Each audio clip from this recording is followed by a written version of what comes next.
Hello, everybody. Let me see. Sorry, I had sunrise service this morning. Looks like we're streaming everywhere. Sorry, I had a little difficulties. Let me get myself. I just ran in from church. I'm going to give you the intro, and then jump back in.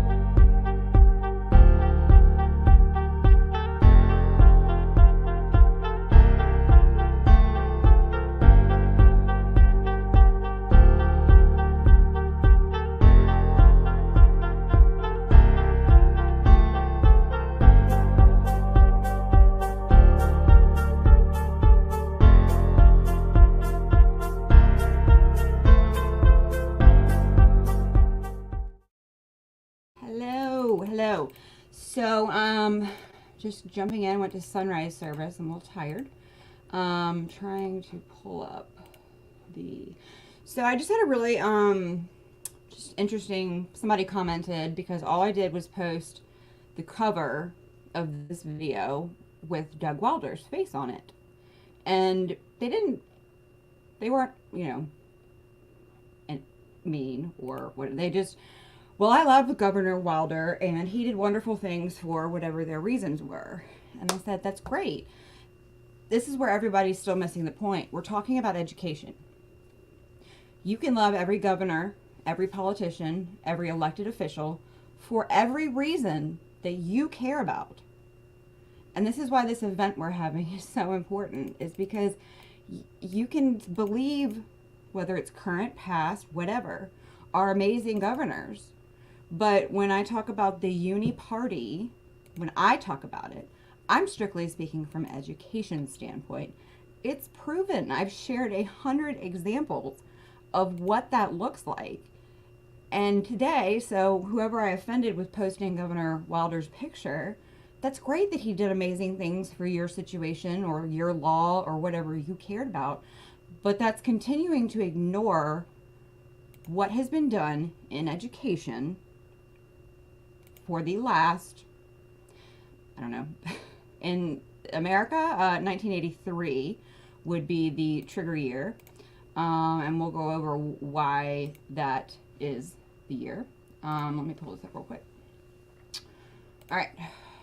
So, again, we are having this big event, so this is not going to be a long broadcast or a long show. This is like just a teaser of why you need to be there, why you need to make everybody you know be there. Because until we acknowledge what is what and what is not, our children are going to continue to fail, and that's on both political parties. So this is not a conservative meeting. I've invited candidates, everyone running, everyone that is seated running, everyone that is not seated challenging somebody else. They've all been invited. So don't think that this, just because whoever shows up or who offered or wanted to be a part of this, they approached us because they get it and they want to change education. Mike Allers is one. And part of the establishment challenged our endorsement of him because he's not for school choice, which is what we'll get into. It's not the place for the debate.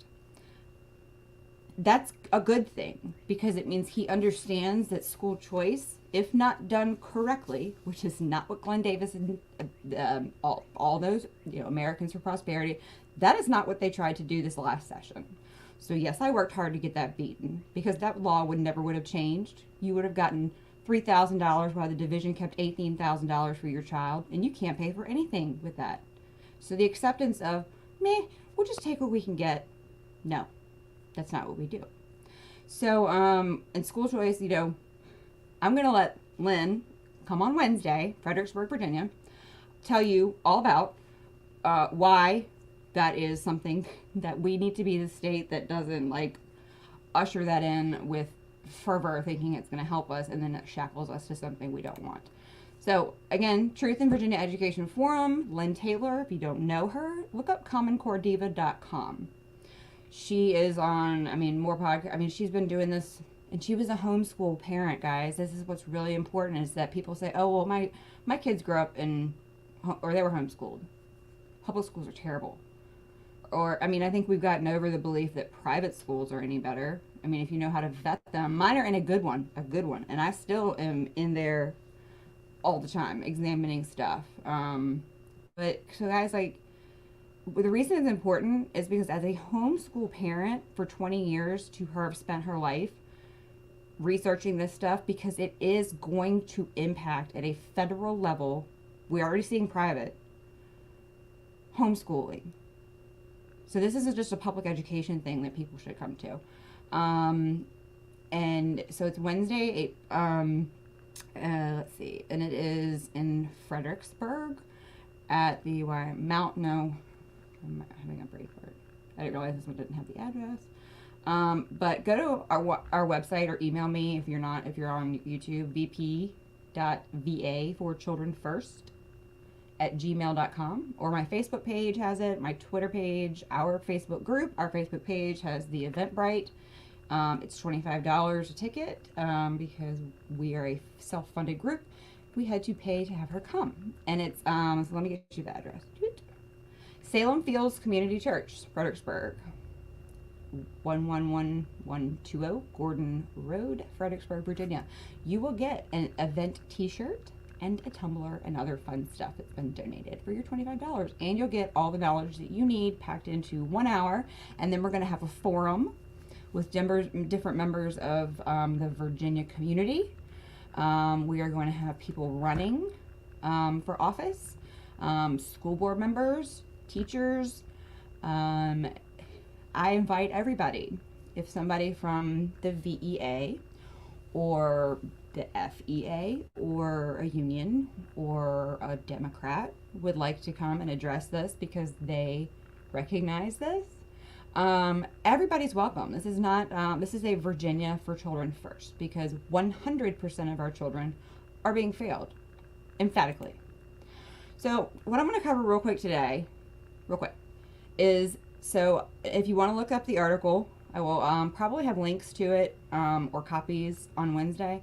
It's called From a Roar to a Murmur, Virginia's History. Now, I found this while researching the social studies, the history standards of learning. And it's an article, and it's written by someone, it was a thesis or like a comprehensive peer-reviewed article. And I just stumbled into it. It is Virginia Tech, William & Mary, and the University of Virginia. Different scholars from those big higher institutes of higher education. I'm hokey. See that? Oh, that. Anyway, so that is a very diverse, in the original term, group of different colleges. And it's a very interesting article. Not article, but reading, I'll just call it. And then I added the two crickets, because this thing was written in 2012, which is interesting because the history standards of learning from the VDOE that I have is up until 2012. What was it? I think I've shared it like all my shows like have blurbs in it where, you know, McDonald admits that we've had Common Core this whole time. We aligned to it. We actually started Common Core with our standards. I'm going to get to that. So that's what this article is called. And in it, it says, I don't know if you guys have heard of A Nation at Risk. 1983. This would be Reagan, guys. Okay, again, I hate to put pea in your Cheerios on this blessed Easter morning. We'll pray at the end real quick. But this is called A Nation at Risk. This is 1983. This was the game changer. So this is part of that Murmur article. Following the publication of A Nation at Risk, governors across the country vied to earn the reputation of education reformers. Presidents Reagan, Bush, and Clinton all offered plans to improve public schools through a focus on standards and standardized testing. Now, this is written in 2012, so we don't have Obama on top of that, and it's actually Bush. It's all of them. So from Reagan to Bush to Clinton was the bringer, which is why the Board of Education, Youngkin appointing somebody who worked as policy analyst under John Podesta, to our Board of Education. Look up Bellwether. That's his newest nonprofit and who they work with. And look how much money Bill Gates has given Bellwether. That's Andrew Rotherham. Anyway, so to improve public schools, the sad thing, so this is again from the article. The report legitimized a belief, I didn't put that in there, that American schools were failing and initiated the chain of events that have ultimately led to today's current emphasis on curriculum standards and high-stakes testing, which, according to this article linked, has impacted both what people say the how, that my kids don't need to know the what, they need the how, and that's what they want. The what is the facts, the how is the critical thinking. Okay, that's where people are mixed up about the what and that what is what. Has input, so this impacted both the what, the facts, and what is being taught and learned in American social studies classroom, and how it is being taught. How and the what. Okay, just real quick. But the interesting part is, so Diane Ravitch was key. This is called the Sandia Report. I'm not going to get into the whole Sandia Report. So you have a nation at risk, and multiple companies, laboratories were asked to do evaluations of the public school system in the early 80s to late 70s. In 1983, this report that has changed and shaped everything that we believe in education came out, called A Nation at Risk. Well, Diane Ravitch was key in that. And it's interesting that I could follow her blog because she was key in suppressing this report, which said that there's nothing wrong with the public school system. We don't need to reform it. Okay? And it took years for this to come out. And only recently have they actually come forward, which is why it's funny to get her blog, because she was like the person that suppressed this. And think about if the nation was never at risk and they reformed it based on a lie. Why? Why would both political parties, and again, we're going to cover all this on Wednesday. Why would both political parties, why wouldn't one be screaming at Reagan, you lied? Why wouldn't Dukakis, or, I mean, any of these people, like, this report's a lie. These public schools are great, because these are people that are supporters of public schools, right? Because the right of center is supposed to be the ones trying to privatize. Wouldn't that make sense? You would think, but nobody's ever said a word about it. Why would everybody just accept and roll? Now we're so far beyond that ignorance is an excuse, which is why we have to get to the point that no, we're not going to ignore it anymore.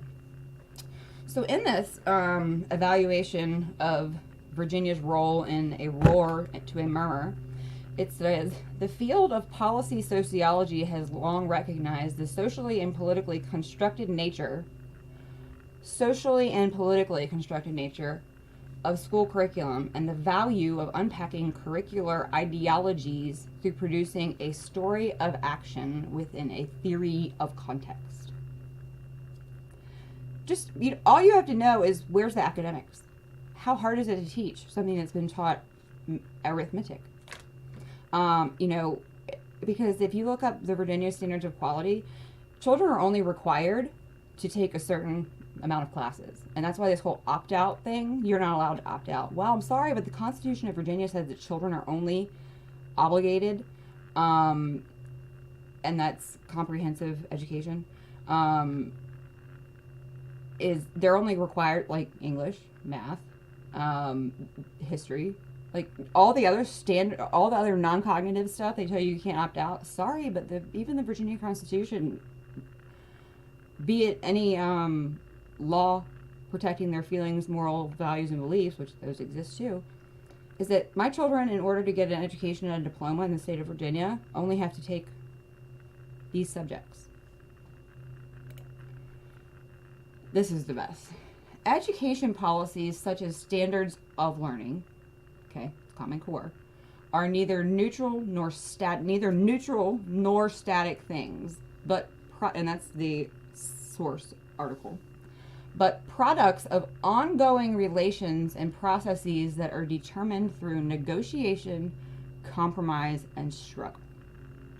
Education policy, something that Virginia has not been a part of until now. I pulled up an article from the Liberty Council. Do you know where one of their offices is? Lynchburg. It had 41 states listed in this huge statement to Congress and regarding all this stuff on non-cognitive and the feelings and what it's going to do to children. How do you have an office in Virginia? But Virginia, nowhere. Well, I'm here to bring education policy to the forefront of Virginia. You can get on board, or you can continue to say that I'm a hateful person because I'm a right-wing extremist, or if you're a Republican, I'm a liberal. No. I'm sorry. Because I'm speaking the truth, after 18 months of research now, hours and hours, this is what I do.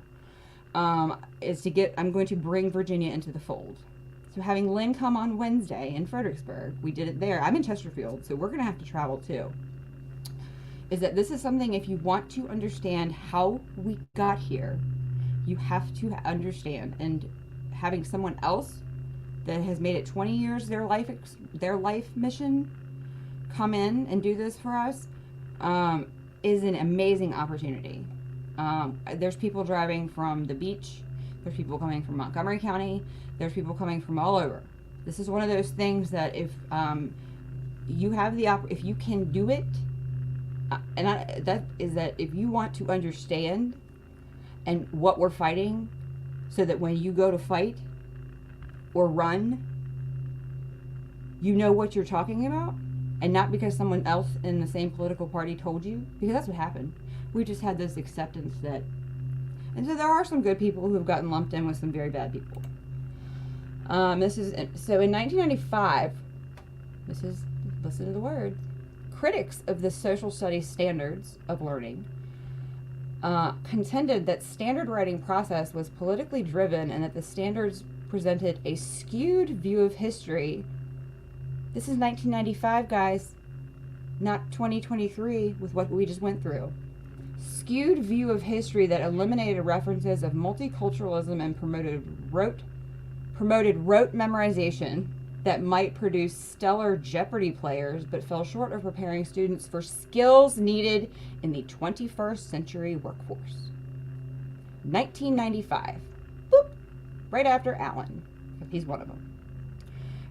Okay, so I'm not a teacher, and so the rote memorization, that's the part that people are missing. Is they're actually saying it's a bad thing. The recall. 2 + 2. 6 × 6. 7 × 7. 36 + 8. Like, that's the foundation for everything when you want to be everything you want to be in life. Fuzzy math, new math, critical thinking in kindergarten, first grade, this whole anti-rote memorization, you have to have the what, the facts, before you can get to the how will come naturally. How to learn, for most, there are, children with disability where the how is a different process. But keep in mind, none of those children, the state cares about. We know that by the most recent report from FedEd. So it may produce stellar Jeopardy players.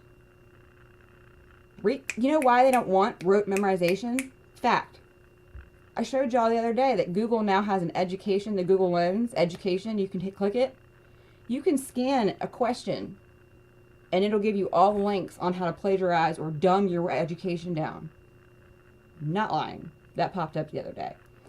But the recall, like Alabama and Alaska, Arizona, Arkansas, California, Colorado, and Connecticut, and more. That's like first grade. Am, is, was, were, be, being, been, had, can, could, do, does, shall, should, will, would, may, might, must. I think that was 6th grade.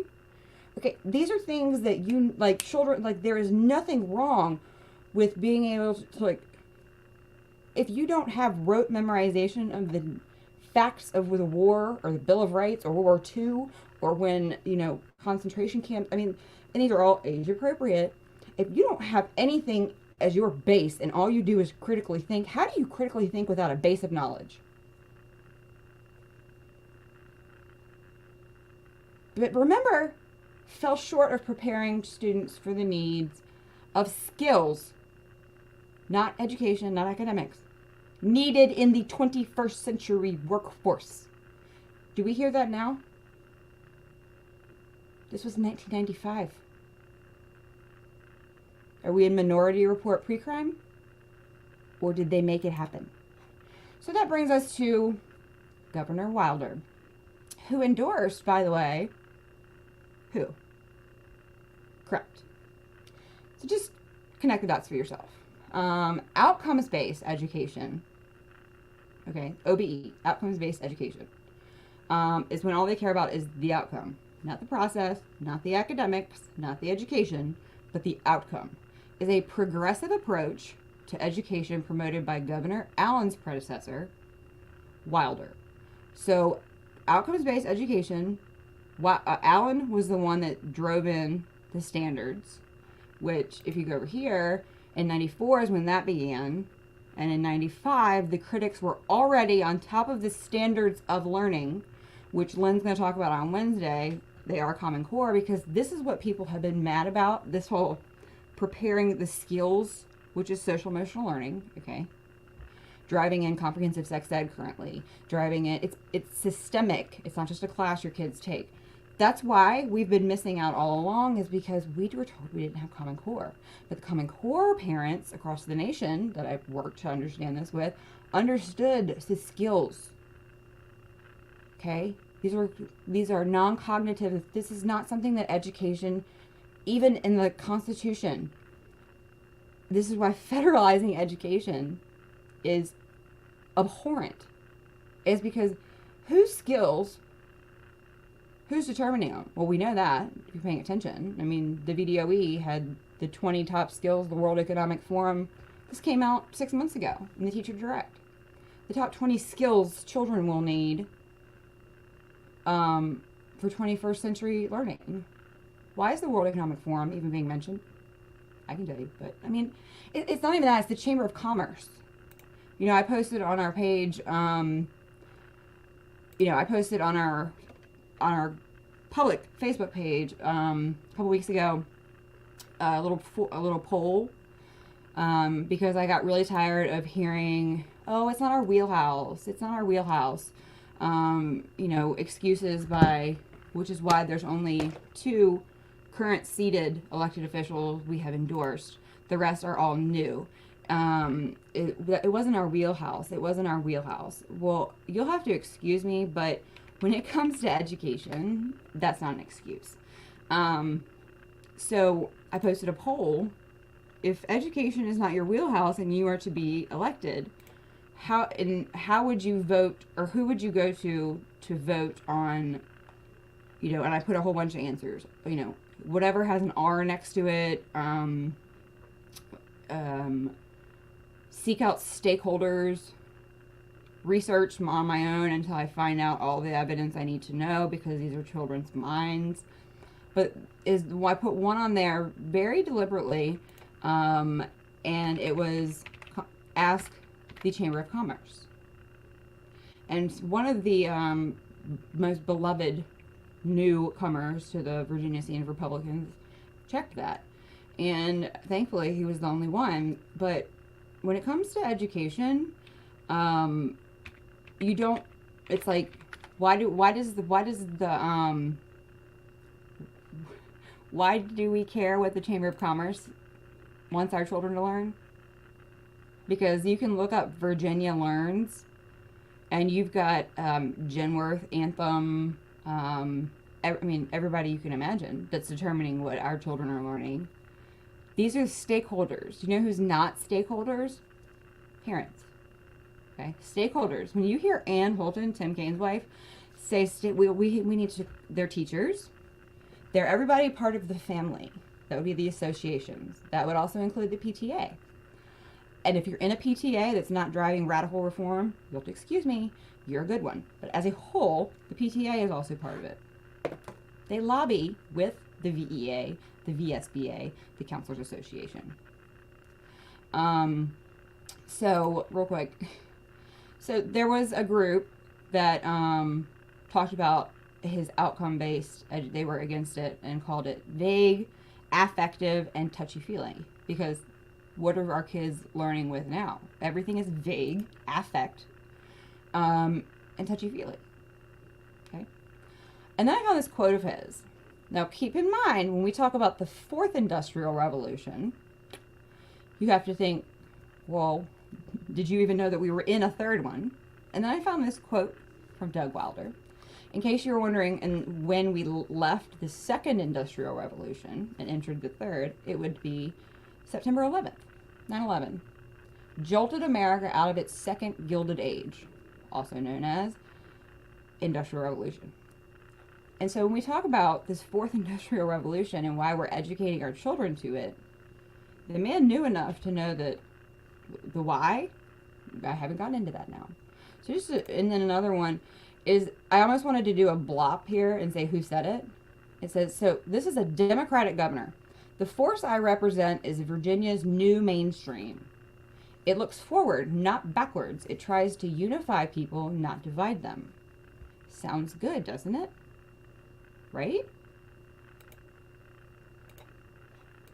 And then, and so here's the problem, and there was more quotes by him, is that it sounds very good coming out of current, it's this current way of the new Republican. And it has people sticking to their laurels, their morals, their values, their conservative code. We are the right-wing extremists now. Okay, the move towards the middle is not a new Republican one. From Doug Wilder and Clinton, look up the third way. I have an email correspondence between Podesto, Clinton, Tony Blair, and, Andrew Rotherham, in which they started talking about in 1995, the third way, which is essentially what this is. And so Youngkins knew, let's sit down, let's talk about kitchen table issues. And his, 100 articles that I have, let's talk about, we're gonna unite people. We're not gonna divide them. That's wonderful if you can do it while still having if two political parties is wrong. So if you think a groupthink, one-think mentality is a good thing, it's called communism. It's socialism. Is that you've got one party. That's why they continue to tell you that there's no difference between a constitutional democracy and a constitutional republic. There's a very big difference. In a constitutional democracy, 51% tells the rest what to do. There's literally no more actual, and that's what we're seeing now, there's no more actual elected officials to make change based on what their constituents want. The majority rules, and that's all they are, is a seat in a body. In a seat. Doesn't matter what.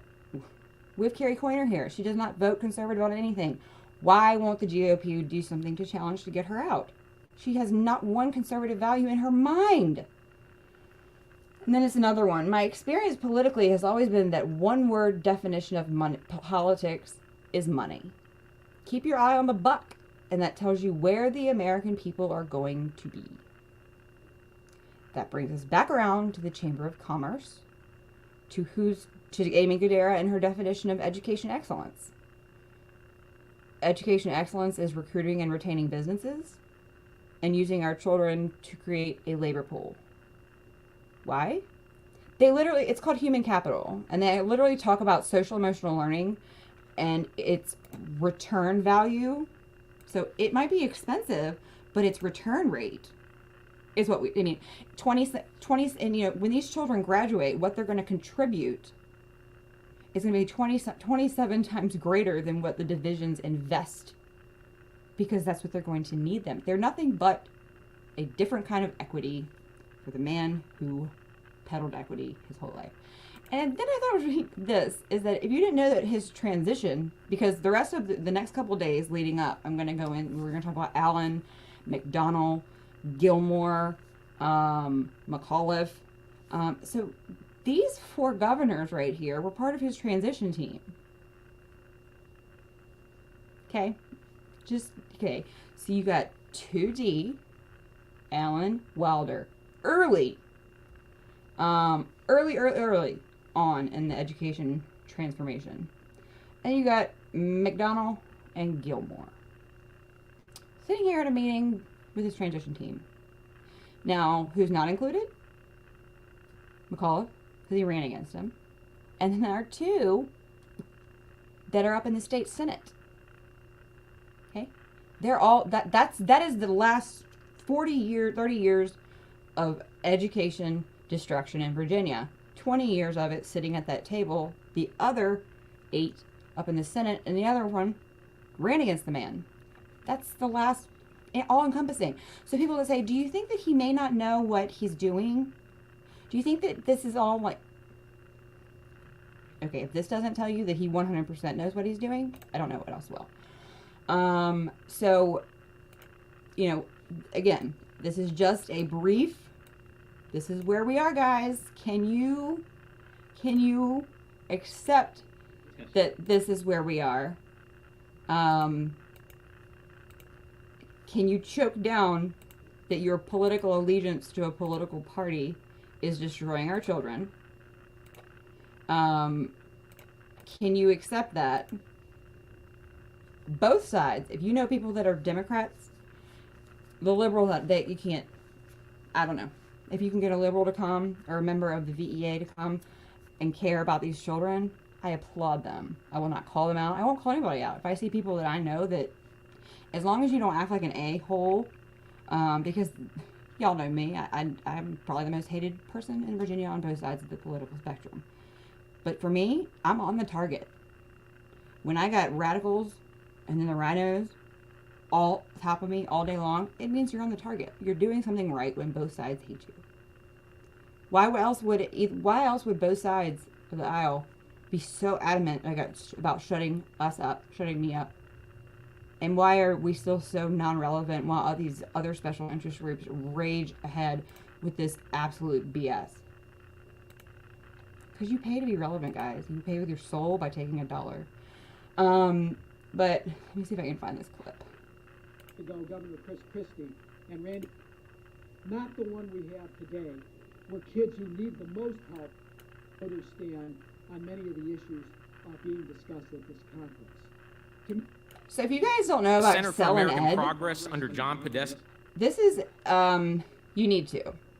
You want to know what's going on in the Uni Party? This would be Jebby Bush, his nonprofit. Okay.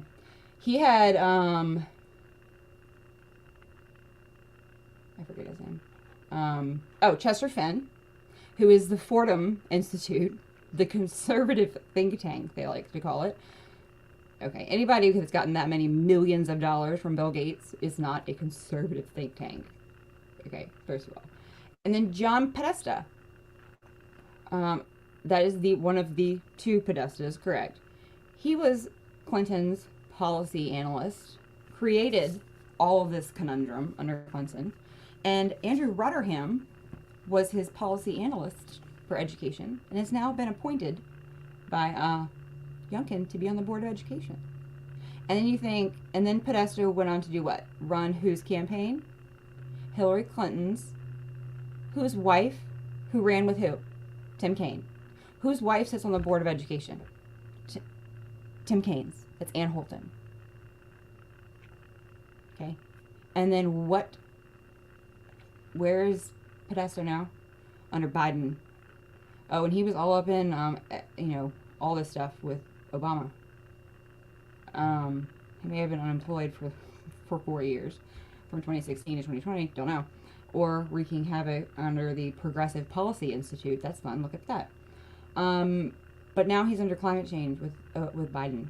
That's how it all links together. But I just wanted to, I'm going to see if I can find the clip. Advocated for, in the education arena, higher and more challenging standards, meaningful teacher and principal evaluation systems, teacher pay for performance, and... Okay, guys. Teacher pay for performance. Okay, this is not him. This is the man introducing him. These are all the things that Podesta... So who are you mad at? Pay for performance. This was 10 years ago, too. Because it's like, you're mad at anybody who guess what? We don't want charters. We figured out what they are. They're horrible. Guess who I learned that from? Democrats. That said it was wonderful. meaningful testing. So with that, ladies and gentlemen, please welcome John Podesta.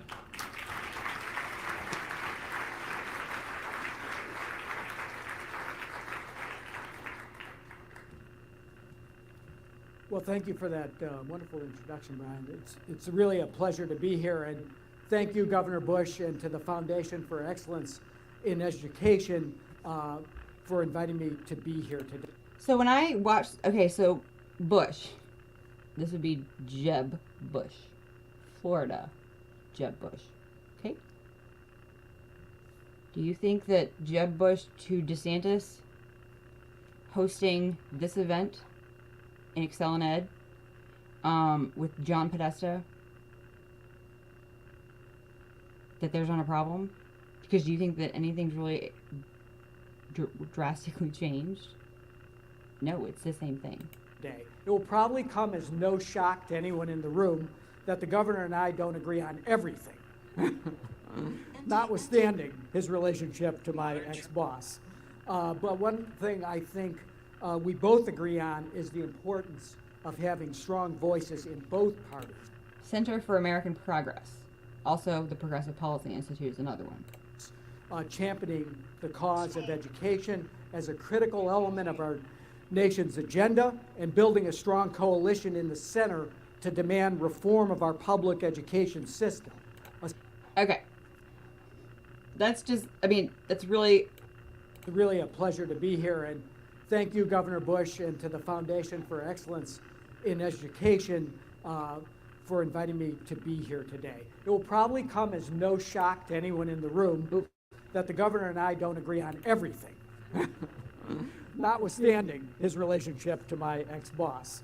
But one thing I think we both agree on is the importance of having strong voices in both parties, championing the cause of education as a critical element of our nation's agenda and building a strong coalition in the center to demand reform of our public education system. okay. So again, we have this center, which is where reformers versus anti-reformers. Now, when he's talking about the unions, the teachers' unions, were anti-reformers.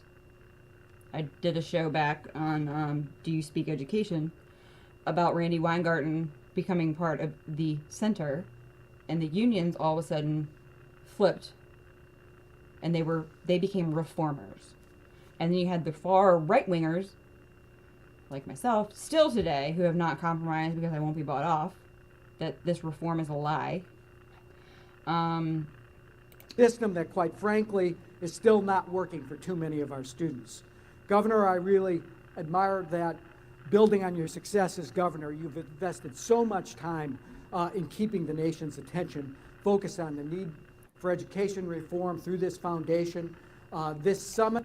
So this can be found, you can go to Excel and Ed, and you can watch more people than you would imagine. It's a kind of combat sport. It's about conflict. But then, so when we talk about, well, the reason I wanted to pull this up, sorry, I'm trying to find the clip because I can't find it, is because you hear our current governor, Glenn, talking about, you know, we have to come together. And recently I shared this, you know, the new Republican, okay, is if you read it, it's nothing but coming to the middle means surrendering your values to all get along. A nation of people who surrender their values to all get along means that's the New World Order that Bush started talking about, and then Clinton said it, and people were just like, oh yeah, okay, New World Order. That doesn't sound horrific. And so when we talk about like the, you know, the United States, like the new Republican way, I didn't recall ever there being a bad one. And if you're a Republican saying that there needs to be a new way because the Republicans are bad, then you need to actually dig into that and not just buy into, like so many people.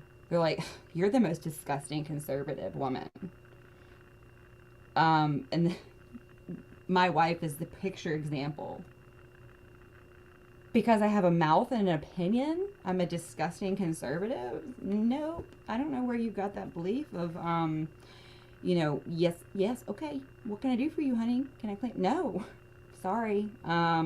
Is that this idea that I'm a radical Republican, or I'm a right-winger, but I'm actually just a foundation. I have conservative values.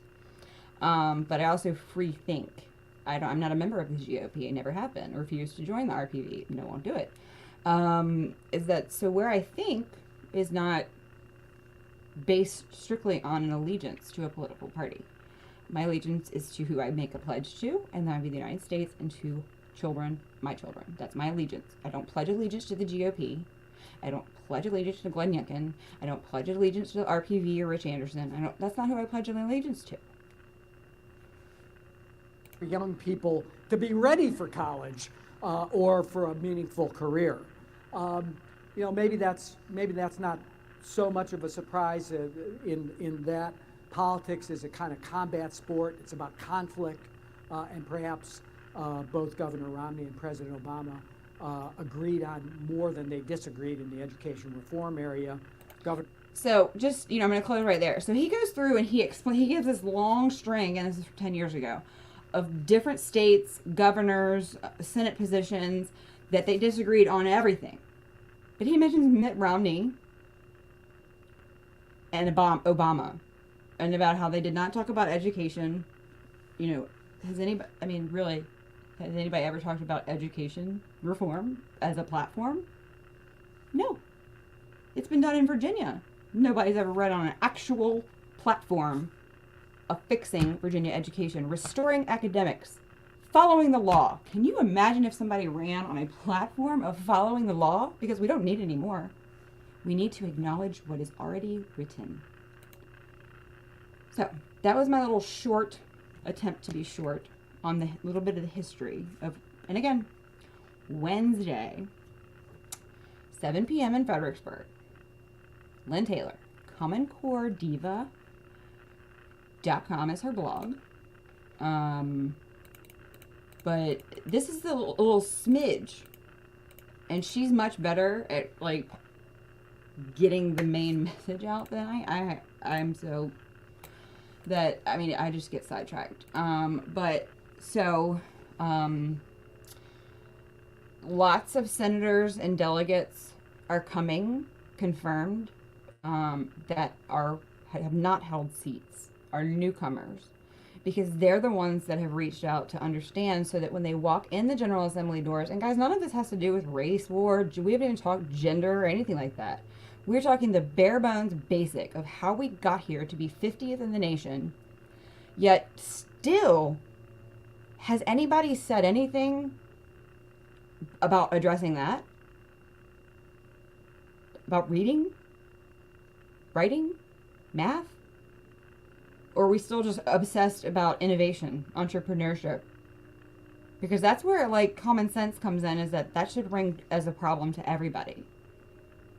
Our kids can't read and write, but yet we're still obsessed with giving them more mental health, which I'm sure the not reading and not writing, especially with the special education kids, doesn't work well for their mental health, especially when you force them to go to school, when you failed them, or you send their parents to court for truancy.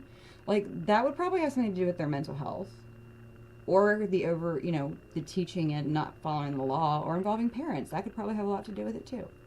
So, anybody, if you're a Democrat and you want to actually fix academics and educate children, minorities, whatever color skin you say you represent, come to hear this. I challenge everybody, because this isn't a political event, okay? There are people in politics coming, sheriffs, school board members.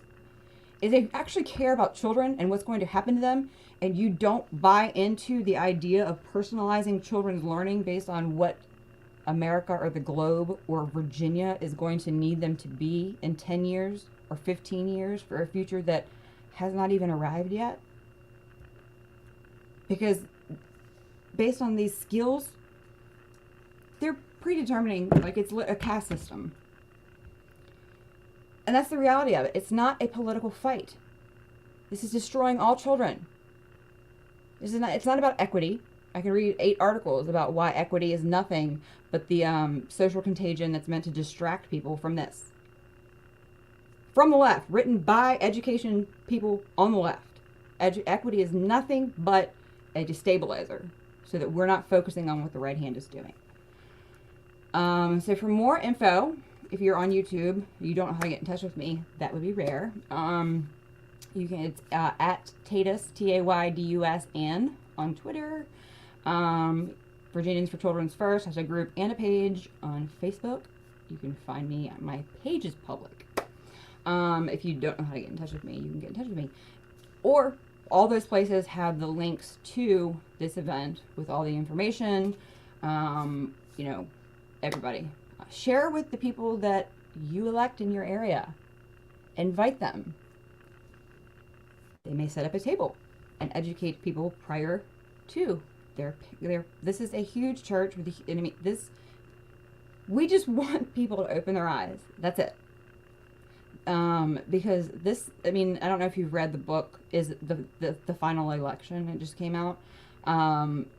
We are in a very scary time, and until people step out of their red vest or their loony left, or I mean, but that's where we are. Is that if you're so locked in to your candidate or your party that you can't see the reality of what's happening, or come to an event, everybody's like, I'm busy. I can tell you this much, is that no matter who holds what education summit by whatever special interest groups, this opportunity to have somebody like Lynne come to speak, we're bringing her in from a different state. We're bringing her in. This isn't something that you can just skip and get next go round, because we're going to do more events like this, bringing more people in. But the one person who's still, Charlotte Iserbyt passed away. Phyllis Schlafly passed away. Those are the big hitters. Iserbyt worked for Reagan and found all this out and was a whistleblower and got fired. And that's how, and she's the original, deliberate dumbing down of America, wolves in sheep's clothing, Soviets in the classroom. And that Lynne learned everything working with her.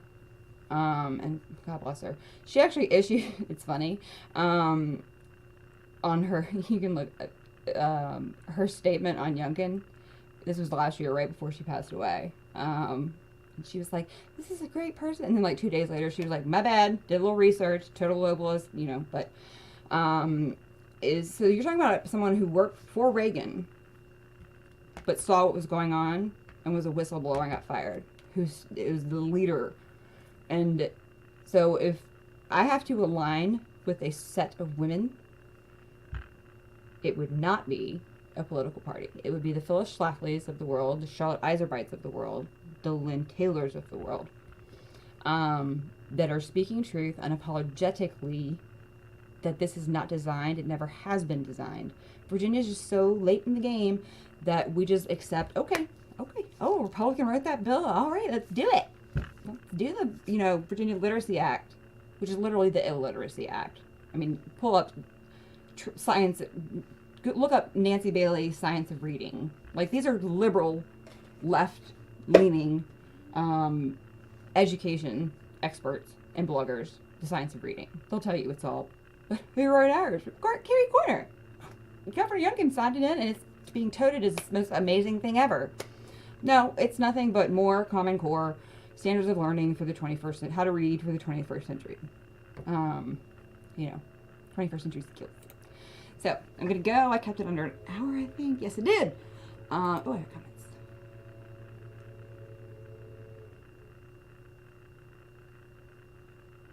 Okay, so this is Jennifer. Jennifer is in Pennsylvania. She said, if you didn't know, it's not just about those with offspring in the school system. Right. I say everybody has skin in the game. Because these kids, this is me speaking on her real quick, these kids are going to be who inherits the earth? These kids that are getting this education system. If they get this education, you're going to leave. You can pull your kids, put them wherever you want. They're going to have to interact with this future democracy. This affects all adults as well, not just our offspring. That's why you need to let. Thank you. Let's see.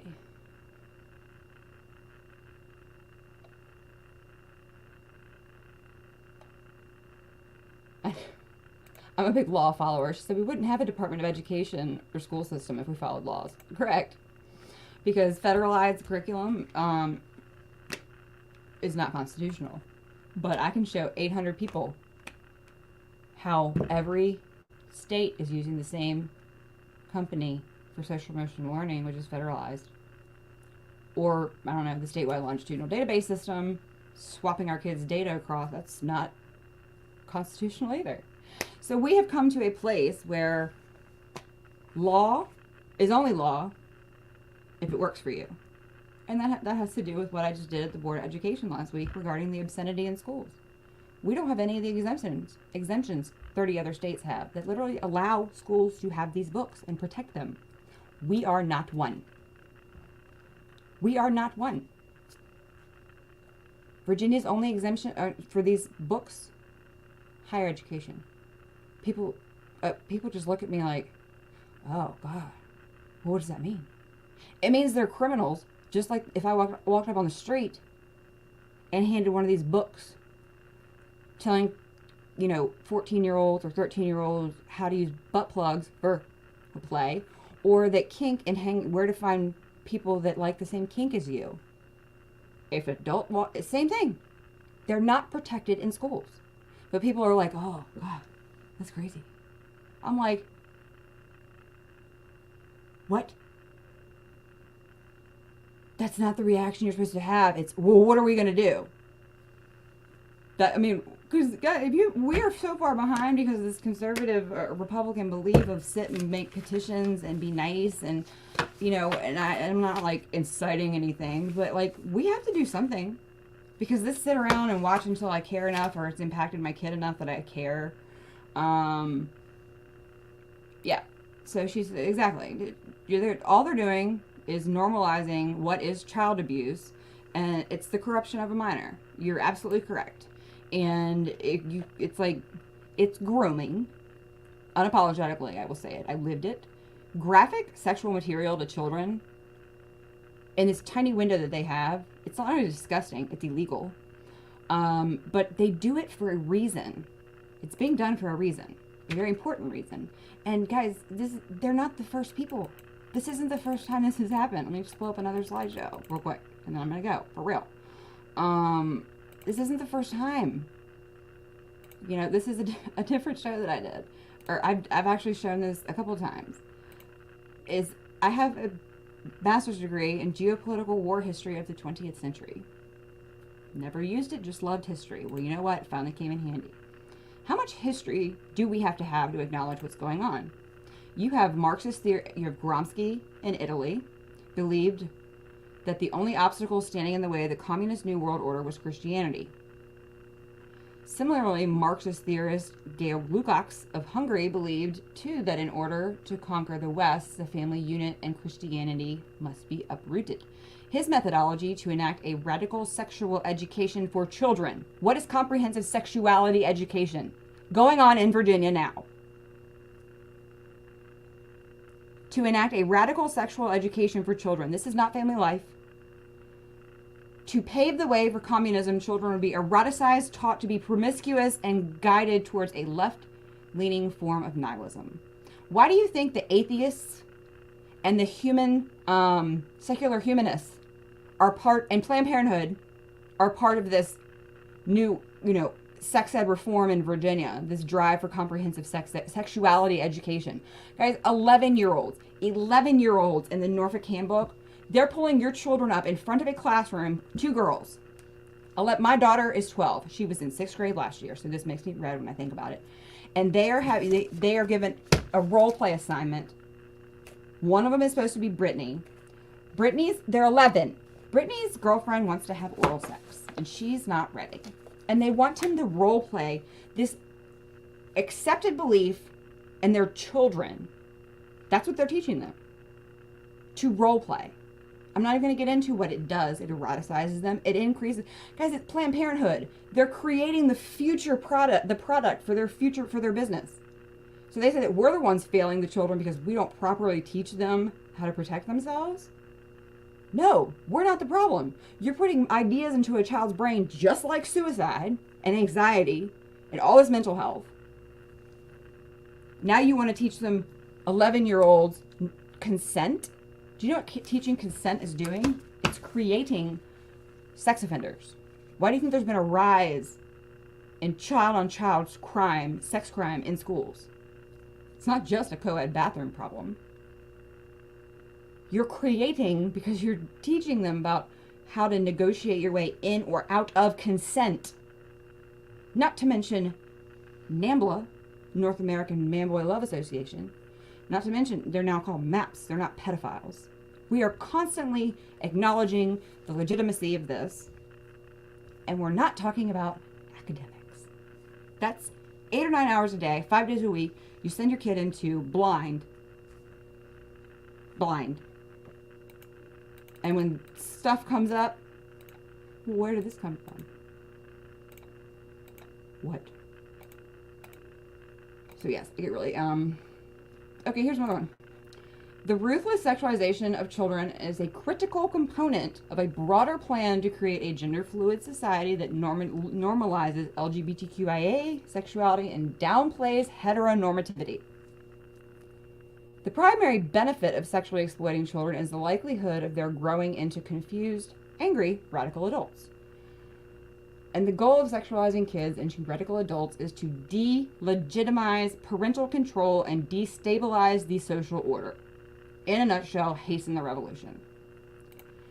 You can see this, guys. I don't call them trans-tifa just to be an a-hole or just to be cute. They're literally Antifa, burning monuments, spray painting. Their whole goal is to destabilize the social order. That's all they care about. They don't care how they do it. So now, where have they moved? Goad Gatsby, who stalks me everywhere. Antifa. Now, up in the Board of Education all the time. Why would they do that? Because their goal is to destabilize the social order, to hasten the revolution. So, when you think, I'm not really comfortable if I would tell people what I learned. I'm not really comfortable with, being public, or I'm not even comfortable attending an event to get educated about what's happening with my own children. Keep this in mind.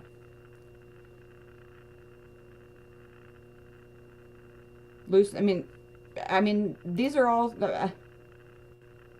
Lenin, Stalin, give me 5 years to teach the children, and the seeds sown shall not be uprooted.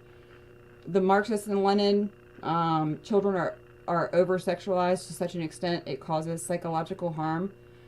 Then the Marxists will benefit, like He Alone Who Owns the Youth Gains the Future. Like, these are all shows that I've done. Then you got Mao, the Red and the Black Guard, and is the early loss of innocence, destabilizing children, and the early loss of innocence results in the destruction of the family unit. Destabilized children tend to stray away from authority of their parents and often turn to the state and other institutions for parenting. So I'll just close with, and this was not planned, just part of, this was a different slideshow I had brought up. I can only show you the door. You're the one that has to walk through it. The people in other states have now, they call me Trinity. And I do feel like, coming out of the Matrix is hard, guys. But I don't know what you care about. Comprehensive sex ed has triggered people, sexuality education, the books, social emotional learning, the different ideologies, the critical theories, which is gender, queer, race. But guys, they're all encompassed together for a reason, and both sides are traditionally. But this is our chance to do something different in Virginia for these children. Jennifer said, it used to be train a child up in the way that he should go and he will never depart from it. Yeah, I mean, these are not new ideas. And what's hilarious is in one of these, let me see if I have it here. One of these transformation in education, they refer to John Dewey as the epitome of educate, like that John Dewey is the greatest. So literally, it's got Randy Weingarten, people from like Excel and Ed, all these different think tanks, Republican, conservative and Democrat, liberal think tanks, all agreeing that John Dewey was the greatest education reformer ever. I think I did a show on that one, a couple times back. But anyway, I'm at an hour. That's my cutoff. So just an example of like what we just talked about. This was an 8th grade civics question. Post-Yunkin, being asked at Bailey Bridge Middle School, 8th grade civics. Do you think greater social acceptance of people who are transgender, people who identify as a gender, not sex, different from birth, is very good for society, somewhat good for society, neither good nor bad, somewhat bad, very bad? One, it's an effed up question, but two, where is this data going? It's all about how much are they accepting this new radical ideology that it is very acceptable? Okay, then where you know how to place them in this caste system for this new happy, we all get along revolution or new democracy that everybody is talking about like it's a good thing. So that's what that's doing as a whole. But so don't forget Wednesday and tomorrow I'm going to be on talking about the standards of learning history. So we're going to cover like Allen. So we did Wilder and this touchy-feely, how we got here with the nation at risk, like the 80s through the 90s.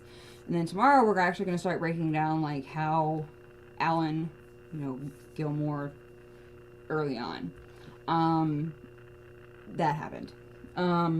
Because it's all of them. All means all, guys. All means all.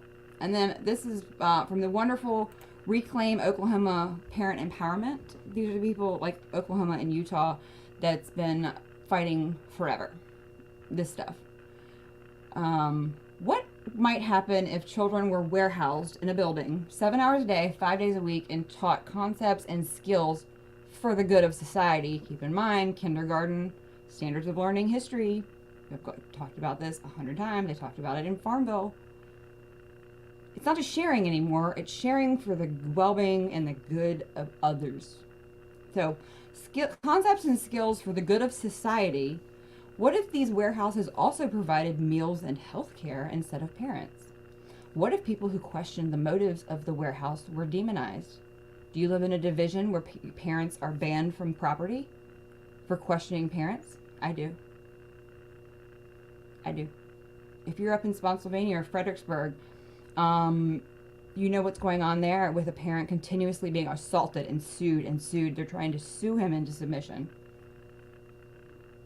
Guys, this is nothing but parents are domestic terrorists. It's like banning from your property. If you live in a school division that you can't get in to pick up your child, they bring them to the door, you can't get in the building. What do you think this is? Question the teachers? I know best. Get off the property. Remember why you became a parent is what I tell people. Shouldn't you find the answers to these questions? Yes, you should. And again, now I'm gonna go. I could talk all day to myself. I'm literally sitting here staring at myself.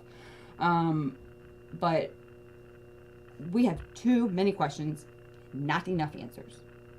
I was on Frederick's. Yes. So Jennifer knows Lynne Taylor-CommonCoreDiva, coming to Virginia. Jennifer, like how blessed this is, Virginia. Like, and she's nothing like me either. Like, she's a polite Southern woman who says little cute things instead of being angry. But the message still gets across. And that's why I think it's going to be a wonderful. But she said, Lynne Taylor showed us this would happen. It's already happening in my neighborhood school. So it's like pre-crime. She said this was going to happen years ago. And Jennifer lives, and so Anita Hogue is another one if you wanted to actually do independent research that's been saying, told you, this is coming, told you, it's coming, it's going to get worse, what you're talking about is correct, and don't stop. I don't need affirmation. You don't need to constantly reaffirm me. Like, I know who I'm doing and what I'm doing is right. And the question is that are you that solid? When you talk about education, especially in my state of Virginia, are you that solid that you know what you are talking about? Because you've researched it and you're not just listening to other people. Are you that confident that you can talk intelligently to me about why this is good for children? or why you support this candidate over the other, or why this, because I can. Not everybody has to. That's why I'm here. But I can also tell you what the intention of all this equity, besides being a distractor, what the intention of this transgender stuff that you send your kids into this swamp every day. Guys, Youngkin's not going to enforce it on anybody. Sorry, you still don't have your parental rights back, but I'm the only one pissed about it. So, I'm not trying to, like, myself, but I'm just saying that right about now is where I started to get red and angry. Because, I was promised the world. I worked my butt off to help get the man elected. And yet, here I sit, and I'm going to pop this up. He used my daughter on billboards. Because this was in Clarksville, Virginia, because I traveled the state. And that was my oldest right here. That's my little girl signing his bus. That was my 4-year-old at the time. You made promises that you haven't delivered to the wrong mom and to the wrong 4-year-old. Because I had to uproot and completely change my life last year when what was promised wasn't delivered, that we can't afford. Because you've changed nothing. So when you elect a Republican governor on education who doesn't deliver, and the mainstream media is still delivering the national message that he has the new platform, okay, there's a major problem. When you elect somebody to do certain things, again, Virginia, one-term governors, it's just a trampoline to something else. And then when you have the mainstream media reporting that he banned CRT, and then he's, completely uprooted the transgender children and all this stuff. No, he didn't. No, he hasn't. No, he hasn't. The mainstream media's lied, first of all. So these articles, I find them humorous. And then you have big, heavy hitters like the women of Virginia that, are the automatic go-tos if you want a Republican woman opinion about... I know you know everything going on in education. I have conversations with you, yet you still think that he should be a wonderful president as a champion for parental rights. What? So, reason 848 why my circle is small, but man, it is one that is awesome. And on that note, I'm going to go everybody's getting tumblers. So I've got about 200 tumblers to go vinyl, and that's going to be the rest of my day. And then tomorrow, crazy. Look out for the Chesterfield County School Board meeting. Lynne Taylor-CommonCoreDiva will be speaking at Chesterfield County School Board because you know why? We are institutional partners with I Know Cal, Aurora Institute. Talk about living in this swamp. Do you know who's also corporate institutional partners listed next to Chesterfield County of I Know Cal? Pearson. When you have I say tiny in the global world, global education world, when you have your little teeny tiny county listed next to Pearson and I Know Cal Aurora, they become Aurora. But that's just this competency knowledge. Yes, we will have it streamed somewhere, somehow. We're figuring that now. This is just the Ann and Bobby, my co-founder, and Bobby was on vacation all last week. So welcome to the chaos. So yes, we are gonna have it streamed or recorded. We gotta work all that out. But yes, this will be something that streaming it would be great because then maybe somebody can monitor questions. Because depending on how many people show up, we're not going to be able to have an all-out question and answer session because we then have to do the panel. Because there's going to be some people there on the panel that this may be their first time really being exposed that are running for office. So we want to see what they think about it. We're going to have school board members on what they've been told versus, the truth. We're going to have Sheriff candidate Maxwell talking about the new direction that sheriffs must have regarding the sexualization of children. And when parents like myself go to our Carl Leonard in Chesterfield County with the books and the law, and the sheriffs, because they're important, is that we have to change. So we're going to have a sheriff candidate on the panel because all of these, it can't just be senators and school boards. You know, it is important. But it's like, why Virginians for Children First? It's getting the right. Okay? It's not just winning the right. Because I think we've learned